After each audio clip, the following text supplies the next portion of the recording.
অনেক দিন পর চলে এসেছি নতুন একটা ভিডিও নিয়ে। আজকে বানাবো আমি চিকেন পিৎজা। তো সেটাই তোমাদের সাথে যে শেয়ার করব। তো ফার্স্টে আমি এখানে নিয়ে নিয়েছি 2 কাপ ময়দা, আর 2 কাপ ময়দার সাথে নিয়ে নেবো 1 চামচ ইস্ট। আর ইস্টের জায়গায় তোমরা টক দই দিয়েও করতে পারো, আমার কাছে ইস্ট ছিল তাই ইস্ট দিয়ে করছি। আর নিয়ে নিলাম 1/2 চামচ নুন আর 1 চামচ চিনি, আর তার সাথে নেবো হচ্ছে আমি 2 চামচ সুজি। সুজিটা দেবো এর জন্যই, এটা হচ্ছে একটু নরম হবে, তো সেই জন্যই আমি সুজিটা দিলাম। তো ভালো করে সব শুকনোগুলো উপকরণগুলোকে ভালো করে মিশিয়ে নেবো। মিশিয়ে নেওয়ার পর আমি হালকা গরম জল দিয়ে ভালো করে মেখে নেবো। ময়দাটা মেখে নেওয়ার পর হাতে তেল মেখে মেখে ভালো করে নরম করে ময়দার একটা ডো বানিয়ে নিতে হবে। তো নিয়ে এটাকে কোনো গরম জায়গায় ঢাকা দিয়ে 2 ঘন্টার কাছাকাছির মতো রেখে দিতে হবে। তো তারপর আমি এখানে শুকনো লঙ্কা কটা ভেজে শুকনো কলায় ভেজে চিলি ফ্লেক্সটা বানিয়ে নিলাম। আর অরিগ্যানো আমি কিনে নিয়ে এসেছিলাম, এই পাতাগুলো আমাদের এখানে 15 টাকা করে বিক্রি হচ্ছিলো। আর এখানে নিয়ে নিয়েছি চিকেন, বোনলেস চিকেন। তো এগুলোকে আমি এখন পিস পিস করে ছোটো ছোটো করে কেটে নেবো। আর এখানে সবজির মধ্যে নিয়েছি ক্যাপসিকাম, পেঁয়াজ আর টমেটো, এগুলোও কাটবো। তো মাংসগুলো আগে তাড়াতাড়ি কেটে নিলাম। নেওয়ার পর আমি এবার মাংসটাকে ম্যারিনেট করে নেবো। বেশি কিছুই দেবো না, নুন আর দেবো হচ্ছে গোলমরিচ গুঁড়ো, তার সাথে দেবো হচ্ছে 1 চামচ অরিগ্যানো আর 1 চামচ হচ্ছে চিলি ফ্লেক্স। এগুলো দিতে হবে, নাহলে টেস্টটা আসবে না। আর তার সাথে দিয়ে দেবো হচ্ছে ভিনিগার, একটা ছোটো চামচের 1 চামচ ভিনিগার দিয়ে দেবো। আর হচ্ছে সাদা তেল দিতে হবে, অল্প করে সাদা তেল। আর ওই রসুন কতগুলো 4-5 কোয়া রসুনকে একটু থেতো করে কুচিয়ে নিয়ে সেই রসুন কুচিটা দিতে হবে, তাহলে একটু টেস্টটা অন্যরকম হবে।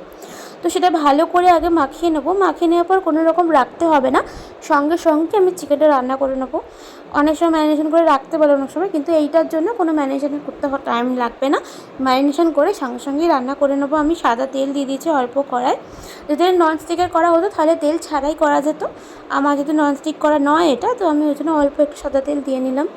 আর বাইরে ওয়েদারটা দেখেছো, খুব আজকে মেঘলা মেঘলা হয়ে গেছে। তো চলো আমি এবার এখানে সব নিয়ে নিই, দেখতে পাচ্ছি চিলি ফ্লেক্স, বাটার, অরিগ্যানো। আর এখানে সব কুচিয়ে নিলাম ক্যাপসিকাম, টমেটো আর পেঁয়াজগুলো পিস পিস করে কেটে নিলাম। আর আমার 2 ঘন্টা হয়ে গেছিলো, তো আমি ময়দাটা বার করে নিচে আমি ডো থেকে পিৎজা ব্রেডগুলো বানিয়ে নেবো। 5টা ভাগ করে নিলাম। ময়দাটা করে নিয়ে আমি পাতলা করে, খুব পাতলাও না খুব মোটাও না, একটা ঠিক মতো দেখে বানিয়ে নিতে হবে, বেলে নিতে হবে। বেলে নিয়ে একটু কাঁটা চামচ দিয়ে ফুটো করে দেবো যাতে ফুলে না যায়। দিয়ে আমি এরকম একটা ননস্টিক তাওয়ার ওপরে একটা বাটার পেপার কেটে পেতে নিয়েছি, নিয়ে তারপর স্ট্যান্ড দিয়ে আমি স্ট্যান্ড দিইনি, তার উপরেই বাটার পেপারের ওপরেই আমি এই পিৎজা ব্রেডগুলো বেলে বেলে দিয়ে দেবো। দেখতেই পাচ্ছ ওই 2 কাপ মানে 250 গ্রামের কাছাকাছি ময়দা হবে। তো 250 গ্রাম ময়দাতে আমার 5টা মতো ব্রেড হয়েছে আর একটা ছোটো মতো হয়েছে। আর চলো তাহলে এবার আমি একটা পিৎজা বানিয়ে তোমাদের দেখিয়ে দিই। তো ফার্স্টে আমি পিৎজার মধ্যে একটু বাটার মাখিয়ে নিলাম। বাটার মাখিয়ে নিলে কী হয়, পিৎজা ব্রেডটা নরম থাকে। আর তার সাথে দিয়ে দেবো হচ্ছে পিৎজা সস। এই পিৎজা সসটা অনেকে বাড়িতেও বানায়, কিন্তু আমি কিনেই নিয়ে এসেছিলাম। যে কিনে বলতে আমাদের দোকানে তো পাওয়া যায়, আমাদের দোকান থেকেই নিয়ে এসেছিলাম। আর ভালো করে পিৎজা সস মাখিয়ে নেবো। মাখিয়ে নেওয়ার পর আমি ফার্স্টে, আমার কাছে আমুলের চিজ ছিল, ওই আমুলের চিজটা গ্রেট করে দিয়ে দিয়েছি। এই আমুলের চিজটা খেতে বেশ ভালো লাগে, তাই জন্য আমুলের চিজটা প্রথমে গ্রেট করে দিয়ে এর ওপরে আমি টপিংসগুলো দিয়েছি, যেমন ওই যেগুলো কেটেছিলাম আর কি, ওই ক্যাপসিকাম, পেঁয়াজ আর টমেটো, এইগুলো ফার্স্টে ভালো করে সুন্দর করে সাজিয়ে দিলাম। তো অনেকদিন ধরেই ভাবছিলাম পিৎজা বাড়িতে বানাবো, মানে পিৎজা আমরা বাইরে খাই, আমি বাড়িতে কোনোদিনও বানাইনি। তো অনেকদিন পর মনে হলো যে বানিয়ে দেখি, বানাতে পারি নাকি, তো ট্রাই করে দেখলাম। তো পিৎজার মধ্যে এবার সবগুলো দিয়ে দেওয়ার পর আমি দিয়ে দেবো এবার চিকেনের পিসগুলো। চিকেনের পিস সাজিয়ে দিয়ে ওপর দিয়ে একটু অরিগ্যানো আর একটু চিলি ফ্লেক্স আর তার মজরেলা চিজ, এটা মাস্ট।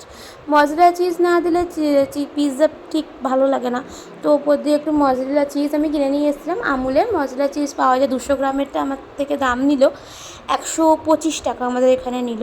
কোথায় কীরকম দাম নেয় বলতে পারছি না, তো আমাদের এখানে 125 টাকা নিল। তো আমি সেই মজরেলা চিজ ওপর থেকে দিয়ে দেবো, টপিংসগুলো দিয়ে দেওয়ার পর। আর তারপর অরিগ্যানোটা আগেও দিতে পারো, বা তোমরা পিৎজাটা বেক করে মানে এটা বেক মানে কি, আমার তো ব্রেডটা তৈরি আছে, খালি এই চিজগুলো গলে যাবে আর ওই ভেজিটেবলগুলো একটু নরম হয়ে যাবে, সেই অবধি আমি রাখবো। তারপরে আমি বের করে নেবো। তোমরা তারপরেও অরিগ্যানো আর চিলি ফ্লেক্স দিতে পারো, আর আমি যেমন আগে দিয়ে দিয়েছিলাম। তো ভিডিওটা কেমন লাগলো আর আমার রেসিপিটা কেমন লাগলো আমাকে সবাই জানিও। তো ভিডিওটা ভালো লাগলে লাইক অ্যান্ড সাবস্ক্রাইব করতে ভুলো না। Thanks for watching.